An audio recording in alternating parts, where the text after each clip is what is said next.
पालकमंत्री प्रकाश आंबेडकर यांनी कोल्हापूरच्या खंडपीठाबाबत मुख्यमंत्री देवेंद्र फडणवीस यांच्याशी चर्चा करू असे ठोस आश्वासन दिल्यानंतर पदवीधर मित्रचे माणिक पाटील चुईकर यांनी आपले उपोषण मागे घेतले।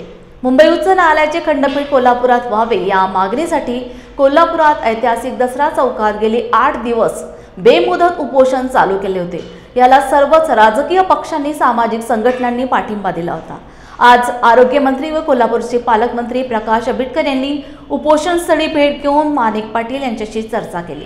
यावेळी खासदार धनंजय महाडिक, माजी खासदार संजय मंडलिक, कोल्हापूर जिल्हा बार असोसिएशनचे अध्यक्ष सर्जेराव खोत, ॲडव्होकेट शिवाजीराव राणे उपस्थित होते। कोल्हापुरात खंडपीठ व्हावं यासाठी गेले अनेक वर्ष सर्वपक्षीय कृती समिती असेल, सर्व बार काउन्सिलचे सर्व सन्मान्य पदाधिकारी असतील आणि सर्वसामान्य जनतेपासून सगळे पक्षकारांची भावना आहे।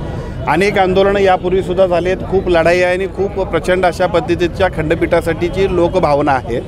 याच लोकभावनेचं प्रतिबिंब म्हणून सन्माननीय माणिक पाटील चुईकर साहेबांनी गेले 9 दिवस आमरण उपोषण केलं होतं। या आमरण उपोषणामध्ये त्यांची सर्वात प्रथम मागणी अशी होती की खंडपीठाबद्दल सरकारची भूमिका स्पष्ट करावी आणि त्याचबरोबर खंडपीठाला तात्काळ याच्याबद्दलची मान्यता मिळण्यासाठी सरकार आणि न्यायिक प्रक्रियेतले सर्व प्रक्रियेतले प्रमुख लोकांनी योग्य ती पावलं उचलावीत। महाराष्ट्राचे मुख्यमंत्री आदरणीय देवेंद्रजी फडणवीस साहेब आणि दोन्ही उपमुख्यमंत्र्यांच्या कानावरती हा विषय मागच्याच कॅबिनेटमध्ये मी स्वतः आणि आदरणीय नामदार मुश्रीफ साहेब दोघांनी घातला। चंद्रकांत दादा पाटील साहेब सुद्धा आमच्यासोबत होते। आम्ही सगळ्यांनीच सांगितल्यानंतर सरकारच्या वतीनं अतिशय सकारात्मक अशा पद्धतीची भूमिका कोल्हापुरात खंडपीठ होण्याबद्दल आहे याची स्पष्टता मुख्यमंत्र्यांनी दिली।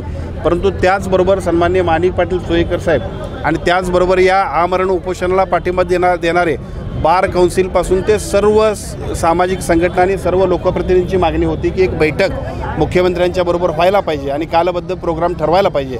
त्याबद्दल सुद्धा मुख्यमंत्री महोदयांबरोबर आम्ही संपर्क केलेला आहे आणि मुख्यमंत्र्यांनी सकारात्मकता दाखवून 15 तारखेपर्यंत याबद्दल सुद्धा एक बैठक घेण्याबद्दल आश्वासित केलेलं आहे। ही बैठक ही भविष्यकाळामध्ये खंडपीठ तात्काळ होण्यासाठीची उपाययोजना करण्याची एक अतिशय चांगल्या पद्धतीचा प्रगतीचा टप्पा आहे आणि म्हणून आम्ही माणिक पाटील चुईकर साहेबांना सरकारच्या वतीने विनंती केली की त्यांनी उपोषण सोडावं।